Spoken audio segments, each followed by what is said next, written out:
Ustazah Nur Akmal binti Muhammad dari Sekolah Kebangsaan Putrajaya Perisin 182. Hari ini saya akan membentangkan inovasi saya yang bertajuk Inovasi Kit Air Suci, seronoknya buat, mudahnya ingat. Bermain sangat penting untuk perkembangan optimum kanak-kanak sehingga ia telah diiktiraf oleh Suruhanjaya Tinggi Pertubuhan Bangsa-Bangsa Bersatu untuk Hak Asasi Manusia sebagai hak setiap kanak-kanak. Petikan daripada artikel Akademi Pediatrik Amerika. Bermain sebagai satu daya rangsangan dengan penyediaan dan bimbingan orang dewasa yang bersesuaian. Bermain merupakan satu media yang penting untuk menggalakkan pelbagai aspek perkembangan kanak-kanak. Perkembangan daya, sosial, nilai-nilai murni dan kognitif. Dr. Aminah binti Kasim, portal My Health. Objektif Kit Air Suci. Objektif umum meningkatkan penguasaan murid tentang cara membersihkan najis. Objektif khusus yang pertama, membantu murid mengingat jenis-jenis najis. Yang kedua, membersihkan najis dengan cara yang betul. Dan yang ketiga, meningkatkan minat murid dalam mata pelajaran pendidikan Islam. Peserta yang terlibat ialah seramai 4 orang murid yang terdiri daripada 2 orang murid perempuan dan 2 orang murid lelaki dari kelas 4 kreatif. Pernyataan masalah. Peserta pertama, Alif, tidak dapat menjawab kebanyakan soalan. Kedua, keliru antara jenis-jenis najis. Ketiga, jawapan yang diberikan kurang tepat. Dan peserta keempat, tidak pasti dengan jawapan yang diberikan. Kesimpulan yang dapat saya buat ialah murid kurang memahami, mengingati dan menguasai tajuk Mari Bersuci. Sekarang mari kita berkenalan dengan Kit Air Suci. Apakah itu Kit Air Suci? Saya perkenalkan, ini ialah Kit Air Suci dengan slogan seronoknya buat, mudahnya ingat. Apakah yang terdapat di dalam Kit Air Suci? Yang pertama ialah stokin, kain untuk menghilangkan najis, seluar, baju. Di dalam kit ini juga terdapat 2 bahan yang sangat menarik minat murid, iaitu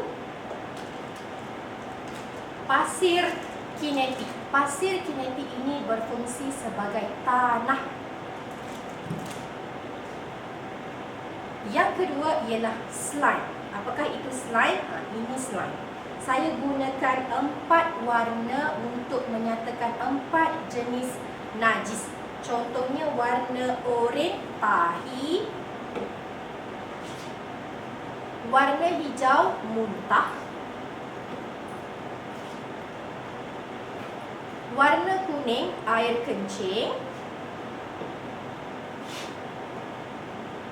dan warna merah ialah darah. Murid-murid sangat teruja dan gembira apabila melakukan amali membersihkan najis kerana 2 bahan ini menarik minat murid untuk melaksanakan amali membersihkan najis. Di dalam kit ini juga saya sediakan 1 nota komik. Nota komik ini sangat menarik kerana ianya berwarna-warni dan juga ringkasan kepada maklumat dan mata pelajaran yang kita belajar di dalam buku teks.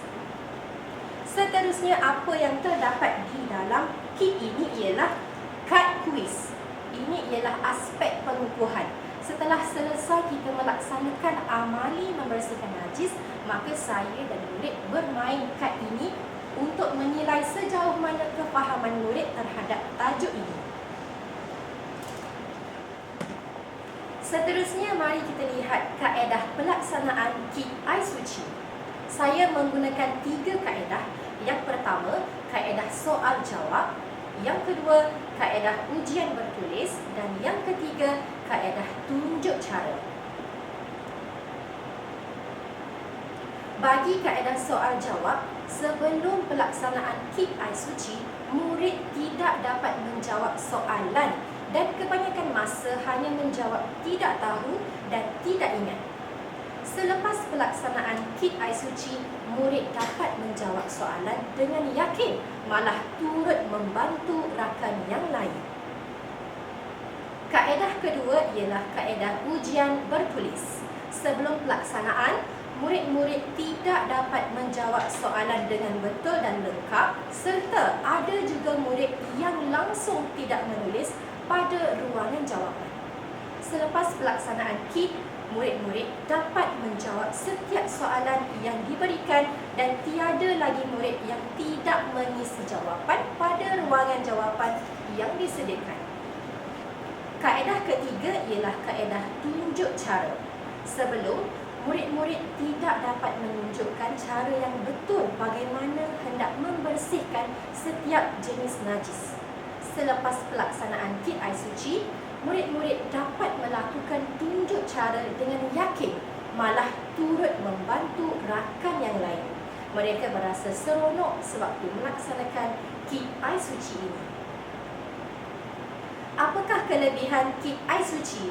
Yang pertama, pemilihan bahan merangsang penggunaan deria yang berbeza dari segi penglihatan, pendengaran dan juga sentuhan.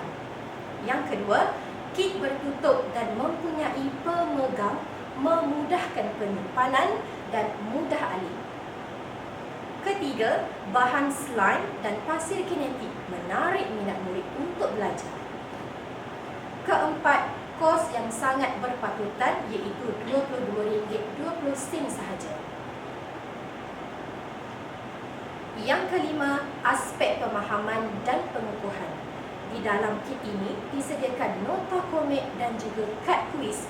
Ianya ringkas, padat dan berwarna-warni. Dan kit ini juga mesra pengguna, mudah difahami dan digunakan oleh sesiapa sahaja. Adakah kit air suci ini memberi impak? Peserta pertama, Alif, berjaya menyebut nama najis dengan betul. Peserta kedua, Izzah, berjaya menunjukkan cara membersihkan najis. Peserta ketiga, Aina, berjaya juga menunjukkan cara membersihkan najis. Dan peserta keempat, berjaya menerangkan cara membersihkan najis. Kesimpulannya, murid dapat memahami, mengingati dan menerangkan maksud najis, jenis najis dan cara membersihkannya. Seterusnya, mari kita lihat pula graf markah. Alif, sebelum pelaksanaan kit air suci mendapat markah kosong, sifar. Manakala selepas pelaksanaan kit air suci, markahnya meningkat sehingga 7 markah. Fatih pula 1 markah sahaja, tetapi selepas pelaksanaan kit air suci meningkat kepada 12 markah. Peserta ketiga, Izzah, juga sifar, selepas pelaksanaan kit air suci meningkat kepada 11 markah. Dan peserta keempat, Aina, mendapat 1 markah, tetapi selepas menggunakan kit air suci ini, markah Aina meningkat sehingga 12 markah. Kesimpulannya, kit air suci membantu meningkatkan penguasaan murid bagi tajuk Mari Bersuci. Murid berasa sangat seronok kerana bahan yang digunakan menarik dan berwarna-warni. Sebelum pelaksanaan kit air suci, murid-murid tidak dapat memahami, mengingat dan menjawab soalan. Tetapi selepas penggunaan kit ini, murid-murid dapat menjawab soalan, mengingat maksud dan menunjukkan cara membersihkan najis. Kit air suci berjaya mencapai objektifnya. Sekian sahaja daripada saya. Assalamualaikum warahmatullahi wabarakatuh. Saya ingin mengucapkan terima kasih kepada Guru Besar Puan Hajah Rohana binti Haji Jusuf, para pentadbir, guru-guru di sekolah rakan-rakan saya, anak-anak didik di sekolah, GP, WPP, serta semua yang terlibat sepanjang saya menjayakan inovasi ini. Terima kasih. Assalamualaikum warahmatullahi wabarakatuh.